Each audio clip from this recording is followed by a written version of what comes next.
Bom dia a todos, meus irmãos. Sejamos todos muito bem-vindos a mais um encontro do estudo da obra Iniciação ao Espiritismo, da Dona Terezinha Oliveira. E hoje, para a gente iniciar, vamos elevar nosso pensamento a Jesus, nos colocar sob o seu cuidado e dizer: Mestre amado, graças te damos pelo dia de hoje, pelo amanhecer, pela graça do Senhor, caminhar conosco como o nosso progresso espiritual. Mestre, obrigado por não nos deixar sozinhos, de nos fazer discípulos como um dia foi o pessoal de Emaús, onde andando com eles, contou de sua história e fez, Senhor, com que te reconhecessem ao partir do pão.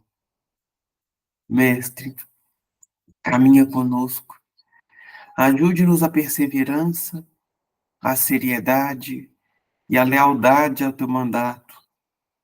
Faz de nós, Senhor, discípulos responsáveis e conscientes de tua palavra. Pai, agradecemos por Jesus ser nosso mentor maior, nosso guia e modelo. Pai, agradeço pela fraternidade que nos acolhe, pelo dia que inicia, e te entrego mais uma vez, Pai, este estudo.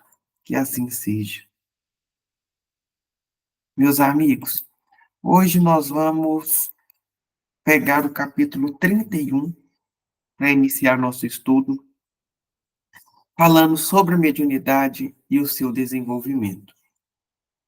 É natural que o assunto da mediunidade seja para nós um assunto de curiosidade, porque o fenômeno da interferência do mundo espiritual dentro do nosso contexto encarnado sempre foi motivo de curiosidade, de apreensão, de tabus ou cercados de dogmas dentro da nossa sociedade. Mas o Espiritismo ele traz com uma clareza que a mediunidade ela é natural, porque o tempo inteiro estamos sendo inspirados e inspirando a outros espíritos, quer encarnados ou não. E quando nós dissemos que em outros encontros que o que nos difere de um espírito desencarnado é apenas o corpo, isso já nos aproxima mais do entendimento das nossas relações. E o quanto essas relações são permeadas, são desse contexto de espiritualidade. E Dona Terezinha, ela vai falar assim, que em muitos momentos o intercâmbio espiritual ele é oculto. Ou seja, nós não percebemos que estamos sendo conduzidos pelos espíritos.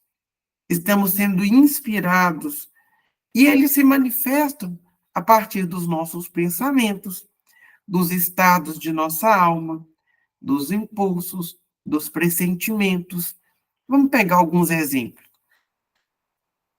Então, nós estamos muito bem durante um dia. E aí, do nada, começa a dar uma tristeza, uma angústia, a gente não sabe por quê, nem da onde. Isso pode ser porque você baixou sua vibração, veio um espírito que se sintonizou, e ali você pode estar só sentindo o sintoma dele. Vamos pegar um estado de pressentimento?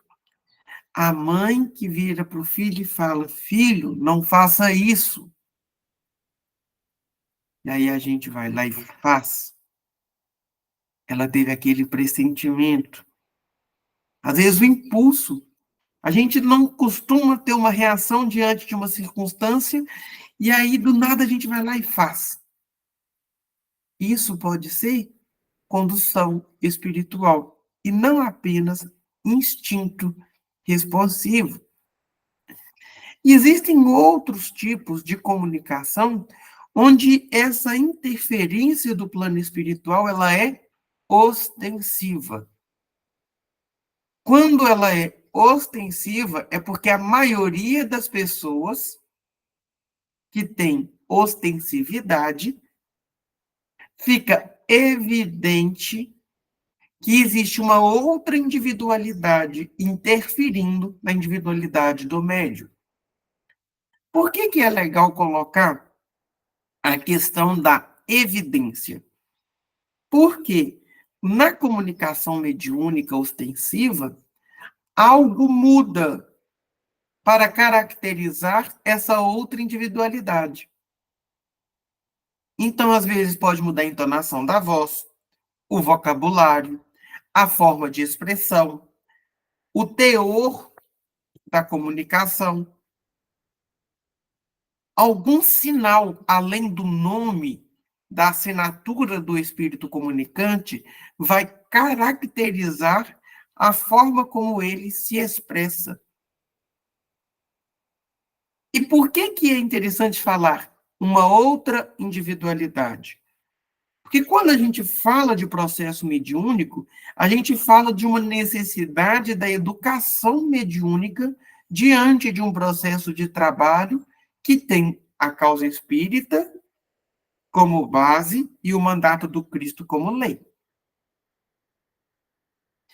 Quando a gente vai para uma reunião mediúnica, não existe um botãozinho do desliga o médium para que outro espírito adentre meu corpo para comunicar através dele. Não.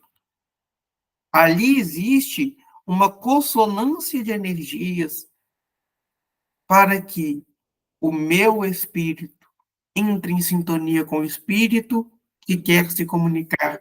E a partir de mim, ele permanece trazendo a sua mensagem.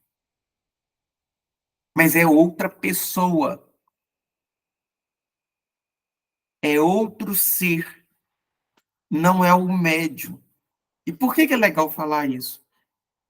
Primeiro, para trazer mais responsabilidade para o médium que dá passividade. Se afinize a bons espíritos, para que as suas comunicações sejam eficientes, sejam edificadoras, consoladoras. Mas para os médiuns é legal dizer, olha, fique tranquilo. A partir de um processo de educação mediúnica, as comunicações serão mais claras. E mais fácil será a distinção daquilo que é seu, daquilo que é do espírito.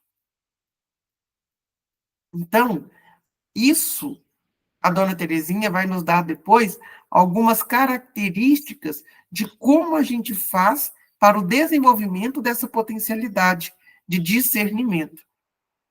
Depois a Terezinha ela vai falar assim, olha, antes da gente começar a aprofundar, é necessário levantar conceitos. O primeiro conceito é o conceito de médium. Porque médium serve de intermediário entre o mundo físico e o espiritual, podendo ser o intérprete ou instrumento para o espírito desencarnado. E aí a gente vai entrar em algumas discussões. Porque médium não é somente quem dá passividade para a comunicação. Porque ele serve de intermediário. Normalmente a gente usa a palavra médium para os médiuns ostensivos, por mais que Kardec já tenha nos dito que todos nós somos médiuns. Mas, neste contexto, nós vamos levar que a mediunidade, nós vamos usar esse termo para os ostensivos. Depois, todo médium é intermediário entre o mundo espiritual e o mundo encarnado. E isso tem que ficar muito claro, para a gente entrar na segunda parte dessa frase dela.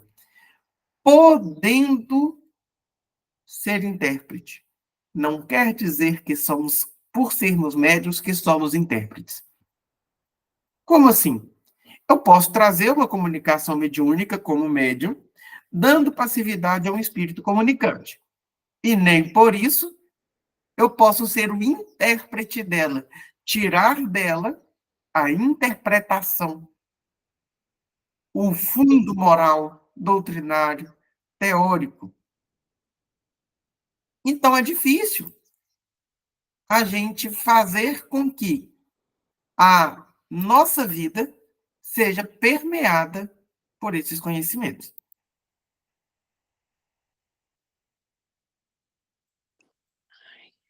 Bom dia. Bom dia. Eu estou gravando isso tudo sozinho, tá? Porque mandou Por quê? Porque o pessoal não entrou e tem reunião e tem horário, eu comecei sozinho. Não ia deixar de fazer, não. Sim, senhor. E aí, então nós estamos fazendo a distinção entre médium e mediunidade. Porque a dona Terezinha, ela faz uma diferença de que o médium não necessariamente é intérprete da comunicação que ele transmite. Isso vai diferenciar a qualidade do médium. Porque o médium que passa por um processo de educação mediúnica, ele não precisa ser somente o canal. Ele pode contribuir para que a mensagem seja mais edificante a partir do momento em que ele é um intérprete. Por quê? Porque senão ele dá comunicação de qualquer coisa. Porque senão, se ele não interpreta, tudo se faz verdade ou tudo se faz mentira. A gente não entende e não entra em discernimento nem do espírito, quem é aquele espírito, e nem daquilo que ele produz em nós. Mas isso vai depender de educação, do processo da mediunidade. E depois ela vai colocar que a mediunidade em si é só a faculdade que permite o intercâmbio entre os espíritos e os encarnados, mas que é interessante a gente pensar que essa capacidade, por ser uma faculdade, a gente pode perdê-la. Perdê-la pelo mau uso, perdê-la pela imoralidade, a gente pode perder pela estagnação de não utilizá-la. Mas lembrando que toda ação tem seu efeito, toda causa tem um efeito. É assim que o Livro dos Espíritos fala. E quando a gente reencarna com um compromisso de trabalharmos a mediunidade, a imoralidade atrelada a ela, ou o mau uso, ou o não uso, vai trazer consequências. Ah, mas é uma punição do mentor. Não. Pode ser uma chamada de atenção do seu próprio espírito, porque você não está assumindo um compromisso que você fez. Não tem nada de mentor espiritual falando algo, porque um bom espírito sempre vai respeitar seu livre-arbítrio, até no seu erro. Ele pode não concordar, mas ele não vai interferir no seu livre-arbítrio. E aí, é interessante porque ela coloca assim, essa mediunidade, ela é sempre natural. Ela se manifesta de forma espontânea. Então, eu não posso virar simplesmente e falar, nossa, eu queria tanto ser médium. E aí, do nada, me transformo em médium. Ou faço um tratamento espiritual para me tornar médium ostensivo. Não existe isso.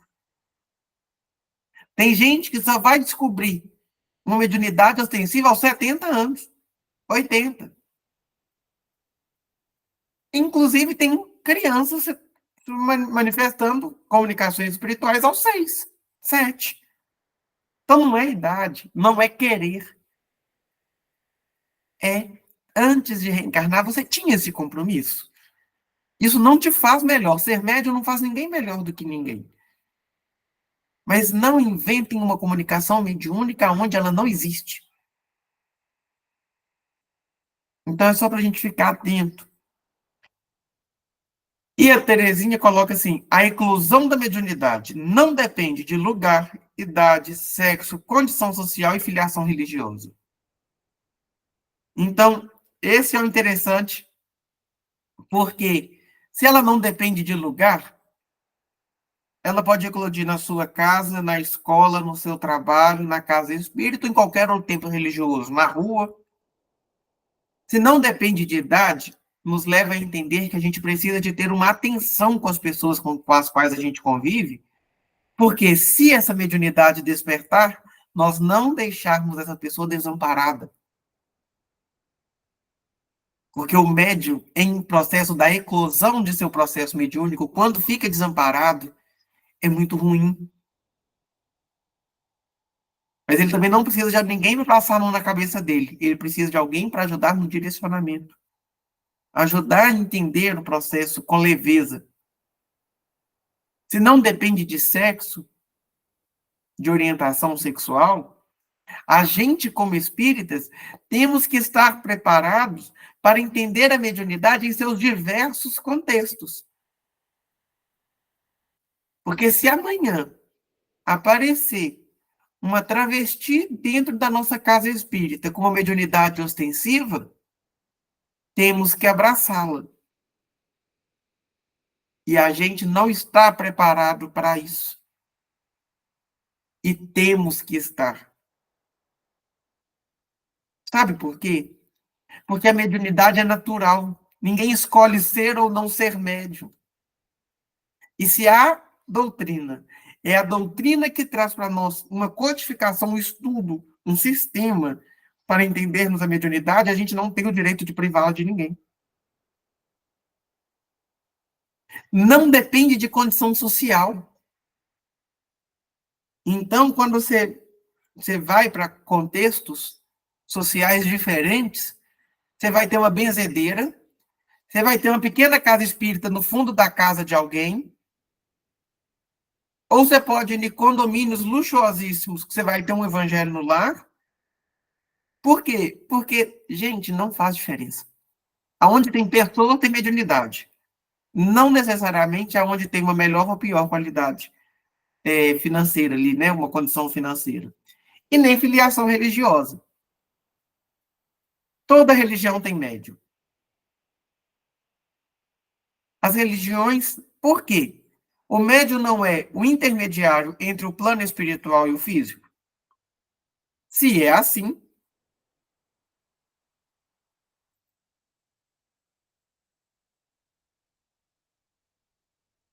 então, se é assim, é um intermediário, a gente tem um desafio. Olha, vamos pensar. Toda religião acredita numa vida pós-morte e numa relação com Deus. A vida pós-morte não existe um consenso de como ela se dá. Mas, se você tem uma religião, você acredita que você não é só matéria. Se você não é só matéria, existe um contexto espiritual por detrás dessa nossa vida de agora. E dizer que religião é religar a Deus, existe um intercâmbio entre plano físico e espiritual em qualquer religião. Então, como que pode o católico fazer oração a um santo se não existe? Porque aquele santo viveu, morreu, e tem aí, você vai em Assis, você tem uma sepultura de São Francisco. Você vai no Vaticano, você entra na cripta, tem um dos papas que foram santos. Então, gente, como que não existe comunicação e interferência do plano espiritual? Existe.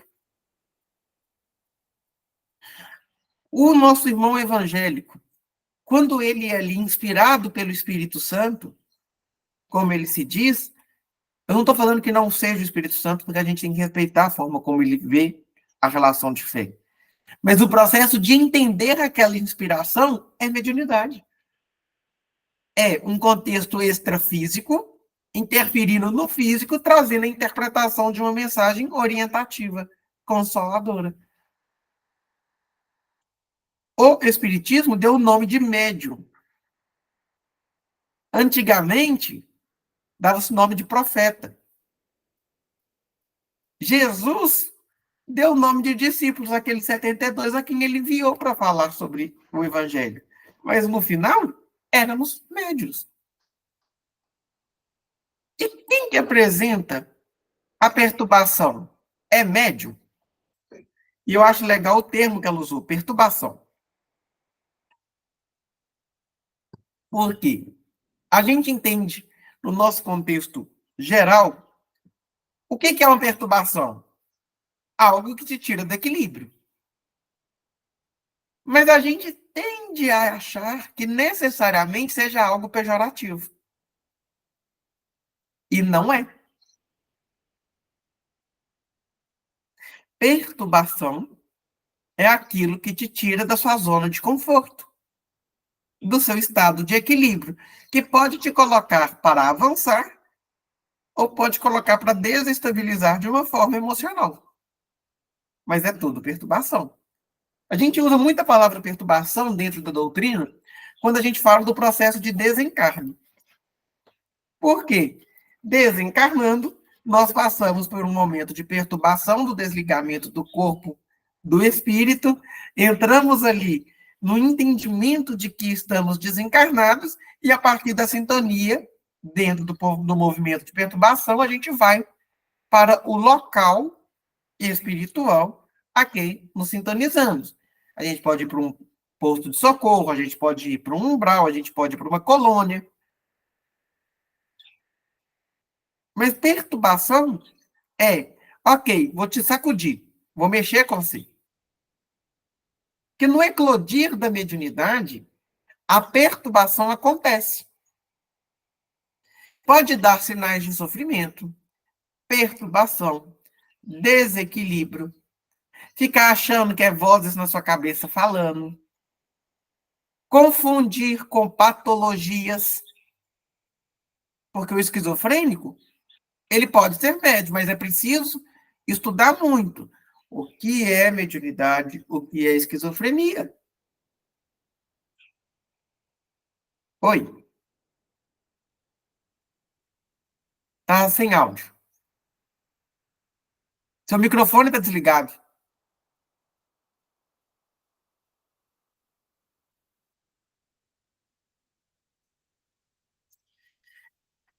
E é interessante a gente pensar como que esse momento do eclodir, ele pode ser sintomático. Porque se eu não sei como eu estou tendo ali a primeira vez a minha relação com os espíritos, eu não sei necessariamente que aquilo é um espírito. Depois eu não sei nem como conviver com isso. Como que eu faço para desligar aquela chavinha e falar que, para, não está na hora. Então, é necessário, no momento da eclosão mediúnica, abraçar as pessoas. É não julgar, mas ter paciência, dispor a ensinar e a acompanhar. Isso é interessante, isso pode ser muito necessário, e isso pode direcionar tanto a condução da mediunidade que aquela pessoa vai ter, como a permanência ou não na casa espírita. Porque o médium que no processo de eclosão, que ele está ali sofrendo, está perturbando, e ele não é abraçado, ele não vai ficar lá. Porque ele vai buscar qualquer lugar que ele vai ser acolhido. Porque esse momento é um momento desafiador na vida do médium. E o texto continua trazendo, olha, atenção, mediunidade não é doença. E nem se leva à perturbação, pois é uma faculdade natural. Existia, em alguns momentos, um entendimento de que o médium, com o tempo, iria ficar doente. Vocês já ouviram isso? Já teve pessoas mais velhas falando, olha, não fica dando passe demais, não, uma hora você vai adoecer. Eu falava, gente, mas de onde vocês tiraram isso? O que está acontecendo? Não dá comunicação mediúnica demais, não, uma hora você vai adoecer. Mentira! Vai não. Se você estiver num processo de educação mediúnica, não vai. Por quê? Porque quando eu estou lhe aplicando um passe, o passe ele pode ser de dimensão espiritual, onde o mentor não precisa da gente, encarnado. Ele pode ser misto, onde aquele fluido do espírito passa pela gente, a gente doa ele para a pessoa, mas o espírito está repondo a linha. Ele está cuidando de mim. Agora, pode ser só nosso. Porque enquanto espírito, eu posso tirar de mim e doar para alguém. Se eu sou uma pessoa irresponsável, eu estou tirando de mim e dando para os outros. Eu vou adoecer sim. Mas se eu estou em sintonia com os mentores espirituais, não vai me faltar nada. Por isso que é necessária a educação mediúnica. Por isso que é necessário estudo. Então, ninguém adoece por causa de mediunidade. Ninguém fica perturbado mentalmente por causa de mediunidade. Mas ela traz uma questão. Não se deve colocar em trabalho mediúnico quem apresenta perturbação. Então, por exemplo, cuidado. Às vezes a gente já está no trabalho mediúnico e a gente precisa de uma pausa. E está tudo bem. Mas, em processos de perturbação, não é lugar e nem hora de exercício mediúnico. Há pouco tempo eu me deparei com uma situação muito interessante. Uma pessoa, 40 e poucos anos, esquizofrênico desde os 17, foi diagnosticado, numa casa espírita, atuante, tá? Em algumas tarefas, ele faz 3 tarefas na casa espírita. E ele solicitou que fosse a reunião mediúnica. E, no primeiro momento, acharam que não teria nada demais essa pessoa participar. E foram, então, questionar ao mentor daquela reunião se ele poderia adentrar e começar a participar. Que ele cumpria todos os requisitos ali que eram necessários de formação básica. E o mentor psicografa uma carta para ele. Fulano, nesta encarnação, o seu compromisso é muito maior do que sentar-se à mesa para esclarecer ou dar passividade à comunicação mediúnica. É evangelizar por outros meios para que seu espírito seja evangelizado. A reunião mediúnica seria muito mais causa de perturbação do que de esclarecimento para você.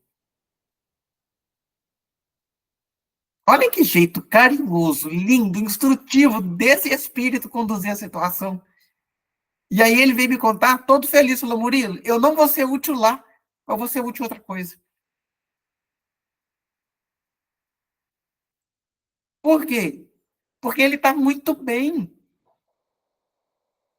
Ele não deixou de ser esquizofrênico. Mas o tratamento dele para a esquizofrenia, ele leva muito a sério. E ele entendeu que se ele fosse para ali, às vezes ele entraria no estado de perturbação que poderia chegar a uma dinâmica mental. Então, não é a hora.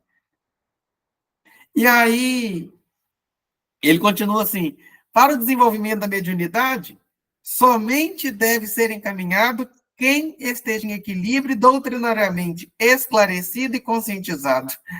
Ah, gente, isso aqui dá um problema. Por que dá problema? Porque ela coloca, mas ela não coloca. Gente, façam os requisitos A, B e C. O nosso sonho de casa espírita é achar tudo pronto. E falar assim, oh, gente, alguém me passa a regra dos textos que eu vou copiar. E sabe por que isso não acontece?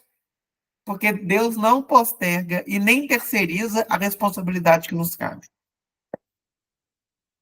A gente inventou ter uma reunião, a gente tem que inventar também de sentar, estudar, esclarecer, pensar, refletir. Não é simplesmente pegar e falar, olha, Deus dará, vai ser A ou vai ser B. Gislene, vou ter que parar. Matei saudade da sua mãe, eu acabei de ver ela passando aí atrás.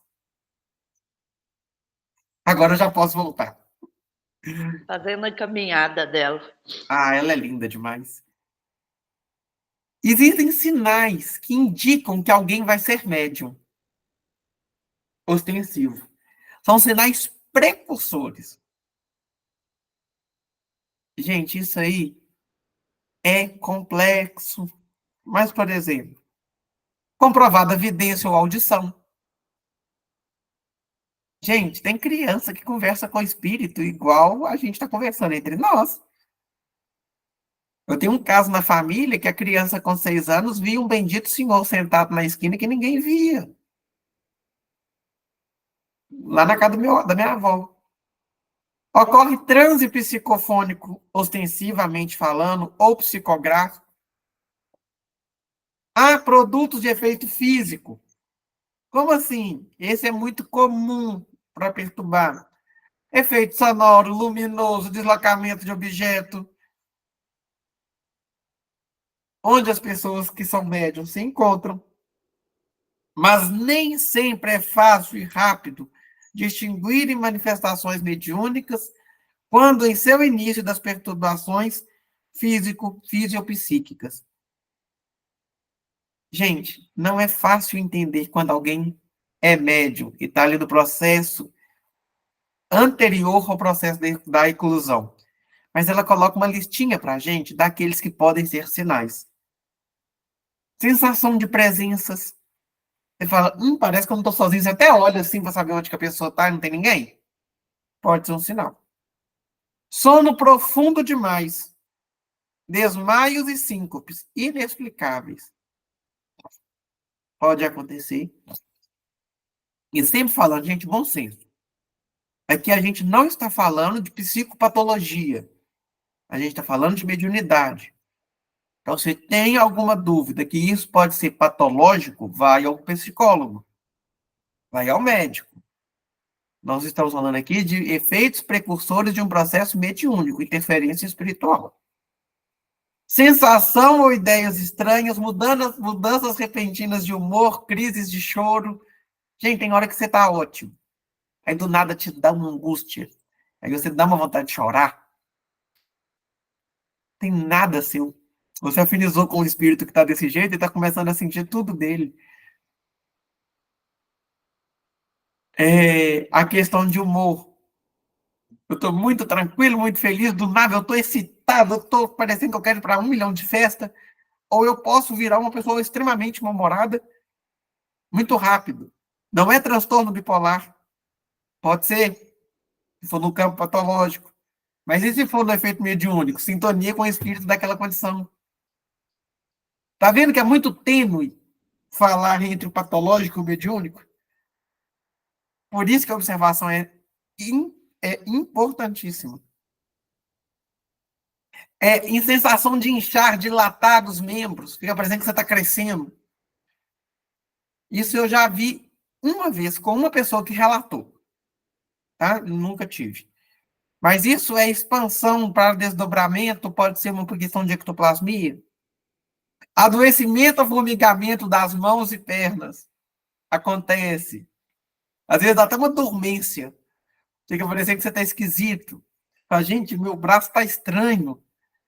Isso pode ser indicativo também, porque pode ser um movimento psicográfico que está indo aí sendo preparado. Arrepios com tremores, calor, palpitação, frio. Também, porque o espírito pode estar aproximando ali para ir preparando o seu organismo físico para dar conta de dar passividade à comunicação espiritual. Ô, gente, vocês querem comentar alguma coisa? Que eu estou falando demais sozinho. Pega o telefone de Ribeiro. Ah, que maravilha. Então, assim, na causa, como desenvolver a mediunidade? Então, assim, ok. A gente fala de desenvolver a mediunidade, nada mais é do que apurá-la em uma condição de disciplina e sensibilidade espiritual. Desenvolver fica parecendo que você está pegando a mediunidade e fazendo ela crescer. Não, a mediunidade está ali. O que a gente vai fazer é educar, entender como ela funciona, qual a dinâmica da mediunidade que você apresenta, entender qual que é a base doutrinária para te levar a uma melhor condução dela. Então, é isso.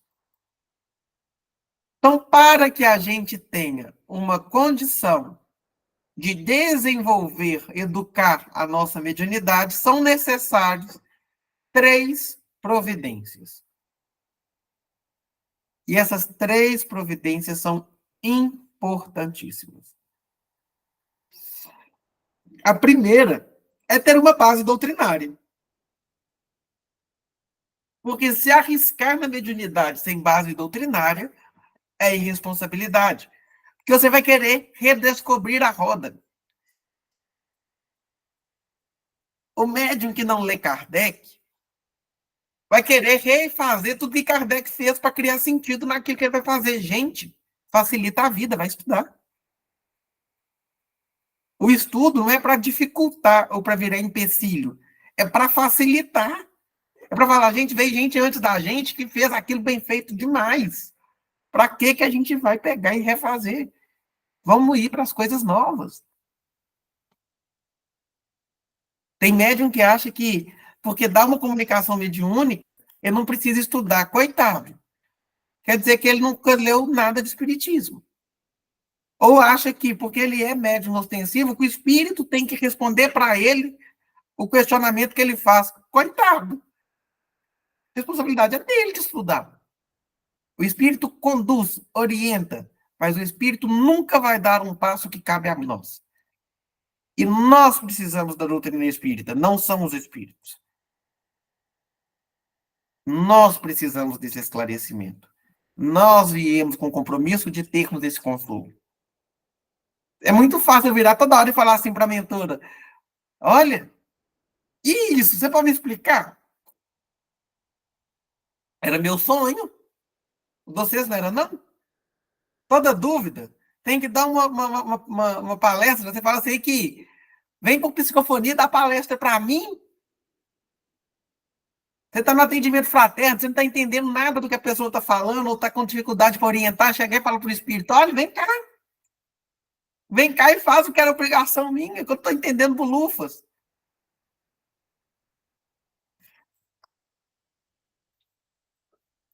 Então, é difícil terceirizar essa responsabilidade.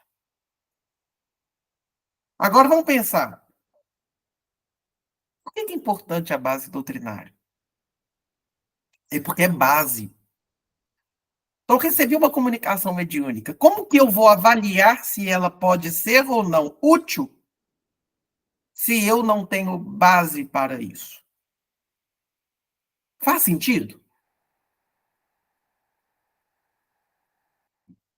O espírito pode estar brincando com sua cara. Se você não avalia. Agora, avaliar baseado em quê? Vamos lá, para a gente que é professor.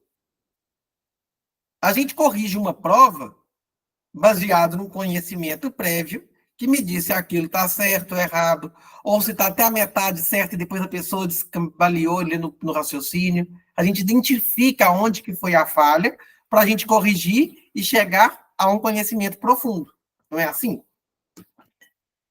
A prova é, para a gente, a marcação, o diagnóstico, uma parte do diagnóstico educacional do aluno.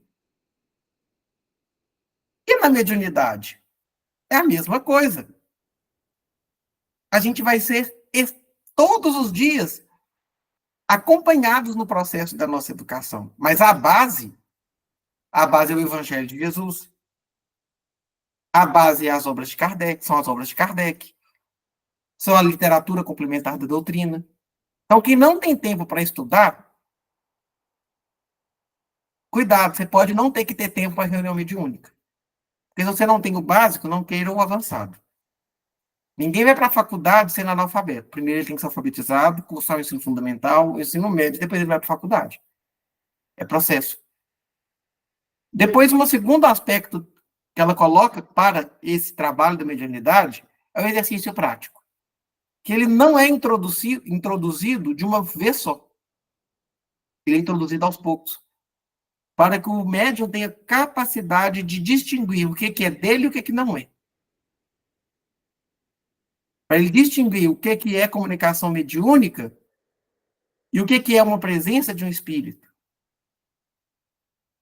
Eu preciso distinguir qual tipo de espírito. Mas se eu não fui lá e li a escala espírita, eu não vou saber.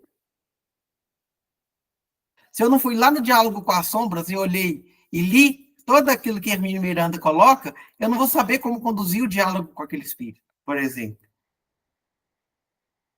Então, a técnica ela é introduzida aos poucos na vida do médium dentro da reunião mediúnica. E é dentro da reunião mediúnica, não é em casa. Depois ela coloca que a questão da moralidade. Porque o médium que não se propõe à reforma íntima, para que se liberte dos seus vícios aos poucos, não é santidade. Nós não somos Paulo, que vamos ficar cego, ver um clarão e é Jesus. Mas a gente dá um passo todo dia. Dá um exemplo para vocês de agora. Deu 8 horas, era hora de começar o estudo. Não tinha ninguém na sala. Me deu uma leve vontade de não fazer o estudo. Para não falar uma extrema vontade. Apareceu um amigo espiritual e falou: o horário deu. Vocês já sabem quem foi. Claro, sim, óbvio. Pois eu iniciei a gravação como se aqui tivessem 1 milhão de irmãos participando, dialogando comigo. Na hora que vocês verem a gravação, você vai ver que o início eu comecei normal. É hora de reunião? É hora de reunião. Se não tinha ninguém encarnado, desencarnado é que tá cheio. Tem uns até ali sentadinho no sofá. Tá ótimo. Por quê? Porque entra nessa questão da reforma íntima. No fundo, pode ser, eu vou ter que discernir, pode ser um orgulho ferido. Gente, a gente tem estudo, ninguém apareceu. Pode ser uma vaidade, ninguém vai me escutar. Eu vou ter que distinguir por que me deu aquela vontade de não fazer o estudo. Sabe qual que foi a cena que veio na minha cabeça? Quando eu assisti o filme do Chico e ele fazia as reuniões e dava palestra sozinho. Claro que eu não sou o Chico, né, gente? Colocando eu no meu lugar. Mas assim, até o Chico fez isso tudo sozinho, por que eu não posso? O Chico, sabe o Chico fez? Então, gente, a questão da moralidade, ela é muito trabalhada dentro da vida do médium. Tanto é que nas reuniões mediúnicas, os mentores sempre estão nos alertando sobre algum ponto de vista. Sempre estão nos fazendo refletir. Agora, trazer a reflexão para a vida prática, aí a obrigação é nossa.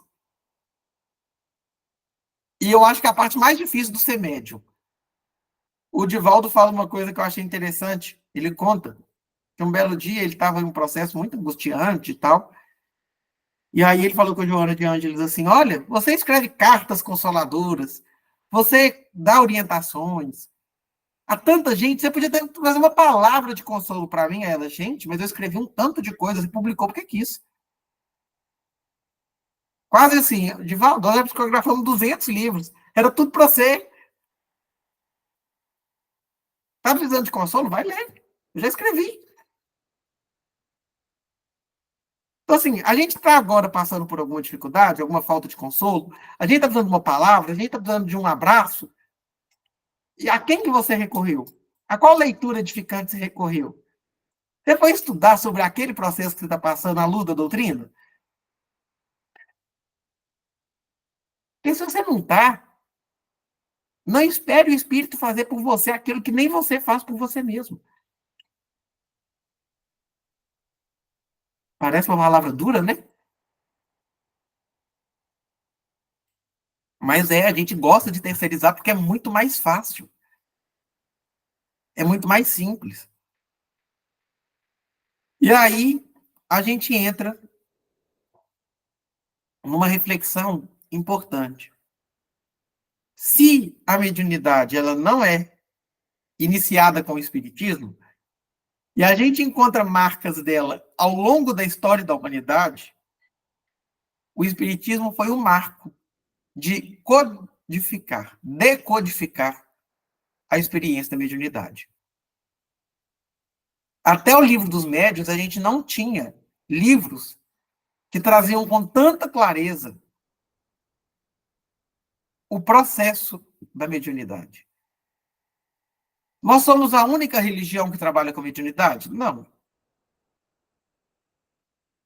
Mas muitas outras religiões leem o livro dos médiuns para que entenda o processo. Porque Kardec, ele foi diferencial. Outros livros, tipo Segurança Mediúnica, do João Nunes Maia, o Vivência Mediúnica, que a gente estudou do projeto Manuel Filomeno de Miranda, Nos Caminhos da Mediunidade, do Chico. Mediunidade e Sintonia, do Chico. São vários livros que a gente tem falando sobre mediunidade. Mas a gente não lê, como que a gente vai aprender? Então, ao longo das histórias, das diversas civilizações ao longo da humanidade, do nosso desenvolvimento, tem pessoas, médiuns, sendo intérpretes dos espíritos. Antigamente, e ainda hoje, em algumas tradições religiosas, o conhecimento sobre a mediunidade se dava a partir de um processo de iniciação. Você tinha que passar por um rito que te possibilitava entrar no conhecimento. Hoje isso acontece ainda em religiões como o candomblé. Mas dentro do espiritismo, a gente não tem ritos iniciáticos. A gente tem responsabilidade do conhecimento do mundo espiritual a partir do nosso compromisso. É tipo assim, olha, gente, o conhecimento está todo aqui para qualquer pessoa. Acessá-lo depende do seu passo. Antes, desde antigamente lá, a gente sempre viu o intercâmbio mediúnico a serviço do campo religioso. Por isso que algumas tradições religiosas é tão importante os momentos de prece, meditação, porque isso favorece o fenômeno do intercâmbio mediúnico. E sobre aqui a gente pode pegar um exemplo dos nossos irmãos budistas, onde a meditação é muito valorizada. E, infelizmente, nós, ocidentais, não herdamos isso deles. A gente não aprendeu na nossa cultura a meditar. E coisinha difícil. É estar em pleno estado de presença e consciência no agora. É eu estar no estudo aqui, sem preocupar que acabando o estudo eu tenho paciente para atender, ou eu tenho A para fazer, ou B ou C. Então é complicado eu estar aqui no estudo e estar pensando que amanhã vence o boleto A, ou que eu tenho que fazer coisa B. Que passa tanta coisa na nossa cabeça e eles se educam para estar no presente em pleno estado de consciência. Eu falo que a gente ainda precisa de aprender isso com eles. Quanto do nosso sofrimento emocional poderia ser evitado e, com isso, quanto melhor seria a nossa sintonia espiritual com os espíritos que querem nos ajudar.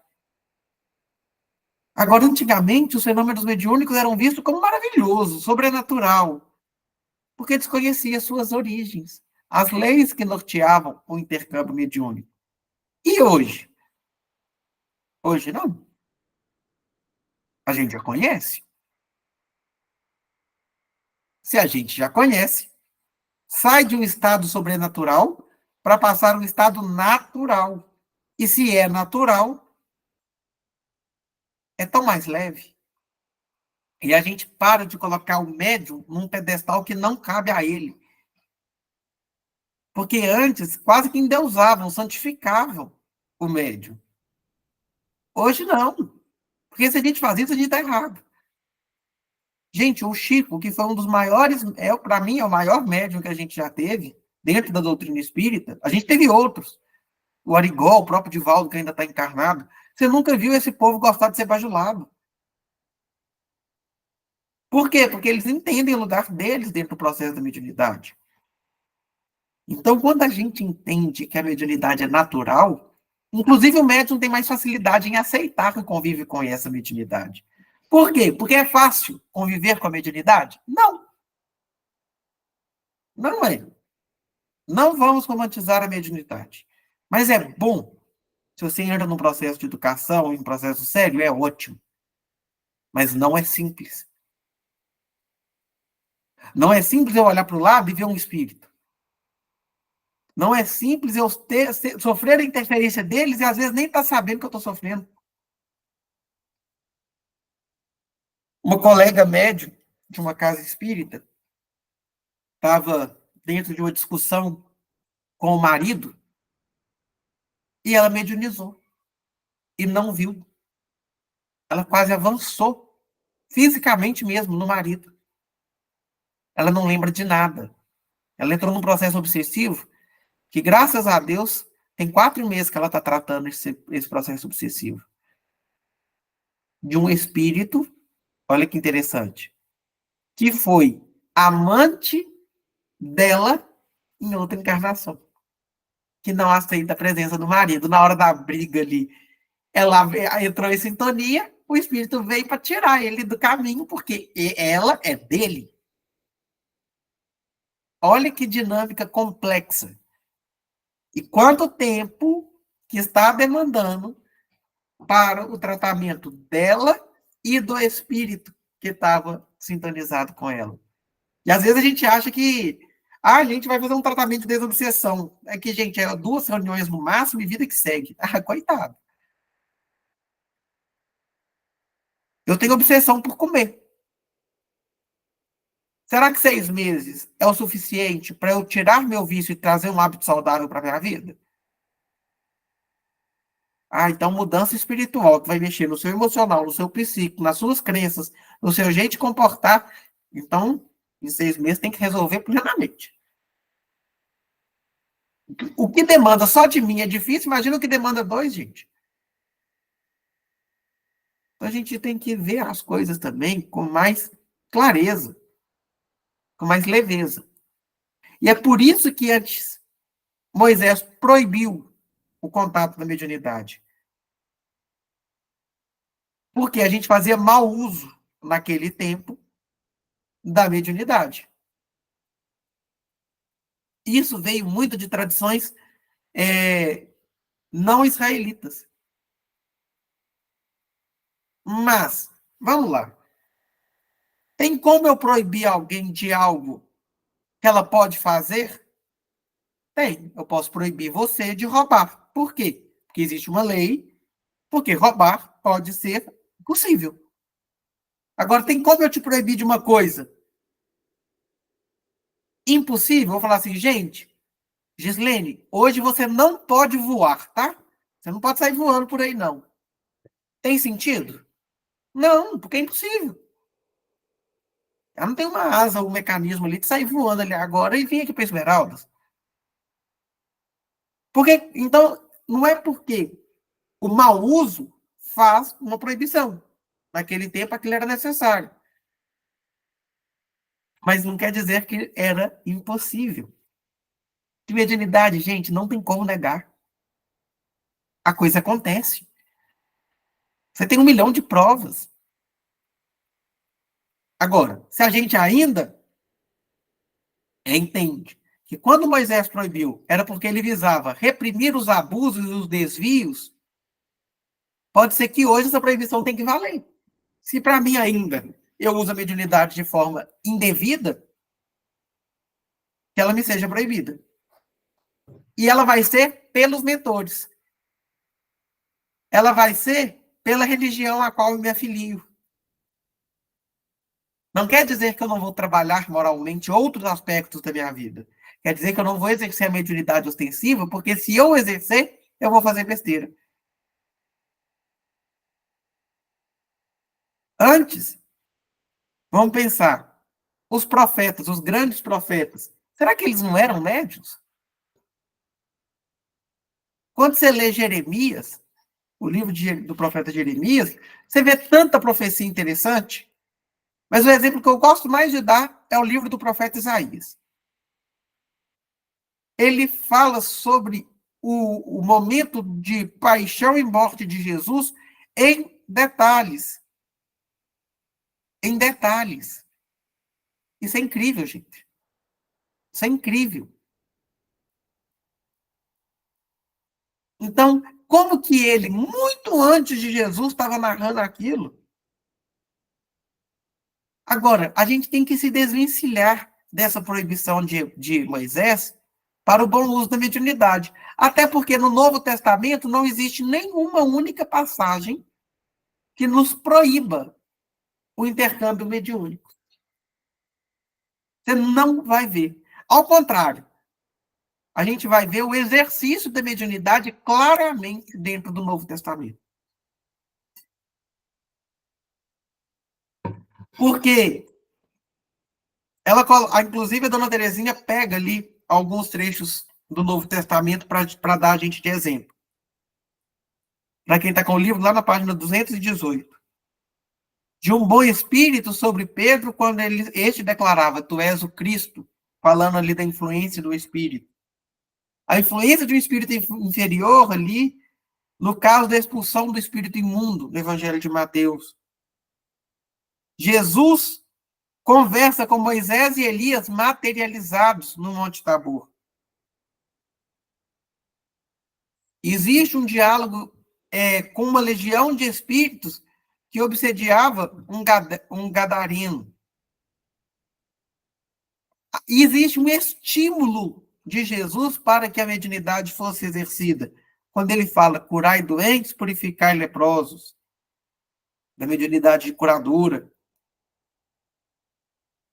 Ressuscitai os mortos para trazer de volta pela comunicação mediúnica daqueles espíritos. Expulsai os demônios, falando sobre encaminhamento e esclarecimento dos espíritos obsessores. Quando nos diz para ser batizados no Espírito Santo, para que a gente dê um mergulho na espiritualidade superior. A gente tem Pentecostes como um grande movimento mediúnico e uma liberação para toda a humanidade exercer a mediunidade. A todos quanto Deus nosso Senhor chamar. Gente, eu acho isso tão lindo. Se você é médium, Deus espera algo de você. Não é só Jesus. Não é só espiritualidade. É Deus que te ama. O Pai. Porque Ele confiou. Porque Ele foi misericordioso. Porque Ele foi bondoso. Então, é uma dimensão muito maior. E o uso da mediunidade vinculada à doutrina espírita. Fala assim, mas o progresso intelectual já libertou o povo da ignorância e Deus já derramou o seu espírito sobre toda a carne. A sensibilidade espiritual já se desenvolveu na espécie humana e a mediunidade se generalizou, sendo impossível conter a manifestação dos espíritos por toda parte. Por isso que nas obras de Kardec já fica claro para todos nós, a doutrina dos espíritos é fruto dos espíritos, por isso que ela não é silenciada, nem quando a Inquisição queima as obras do espiritismo. Ao contrário, quando se queima, há uma maior divulgação, porque todo mundo ficou curioso. Por que foi queimado? Virou um processo reverso. Se a gente assiste o filme Kardec, eu acho que o filme está disponível lá na Netflix, a gente vê isso muito claro. Até da curiosidade de Kardec de entender o processo mediúnico, para além de fenômenos que faziam mesas girarem ou mesa levitar o movimento de objeto. Então, gente, mediunidade é um assunto particularmente que eu amo estudar. Mas eu vejo que a gente caminha e ainda sabe, a gente já tem muito conhecimento disponível, mas ainda falta muito para a gente conseguir acessá-lo. E a gente está numa vida tão corrida, tempo virou tão difícil de ser organizado, dimensionado, para além de olhar no relógio. Mas quando a gente tira uma parcela do nosso tempo para dedicar aos estudos, para dedicar à doutrina, a gente vê que vale a pena. Porque é esse estudo que traz leveza para a vida da gente no cotidiano. E hoje as nossas relações estão tão pesadas. As nossas cobranças estão sendo tão pesadas. Para que a gente não leve esse peso para dentro da casa espírita. Porque se a religião, a fé, for para ser um peso, ela está no lugar errado. Não é para ser peso. Porque Jesus já falou que o fardo dele é leve, o jugo é suave. Então, caminhar com Jesus é caminhar com leveza,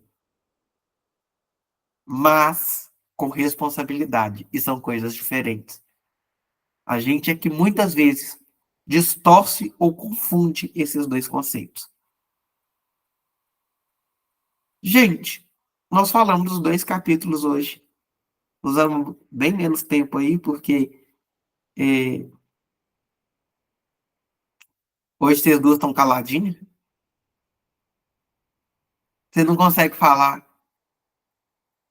Rosana, pela primeira vez que eu estou te vendo silenciosa na minha vida.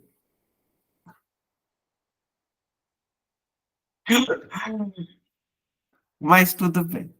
Maldade nada. Eu vou fazer o seguinte. Eu vou pedir, então, e deixar aí como uma possibilidade, que vocês peguem o livro Mediunidade e Sintonia. É um livrinho que você gasta 15 minutos para ler, porque ele é curtinho. Ele é muito curto, mas eu acho que é um resumo extremamente aprofundado que o Emmanuel promove para falar sobre mediunidade dentro do contexto que a dona Terezinha trouxe. Tudo bem? Gi, você faz para a gente a prece? Faço. Deus, Pai Todo-Poderoso, nosso irmão Jesus e amigos espirituais, obrigada pelos ensinamentos de hoje, por tudo que tem nos ajudado. Ave Maria, cheia de graça, Senhor é convosco. Bendita sois vós entre as mulheres, bendito é o fruto do vosso ventre, Jesus.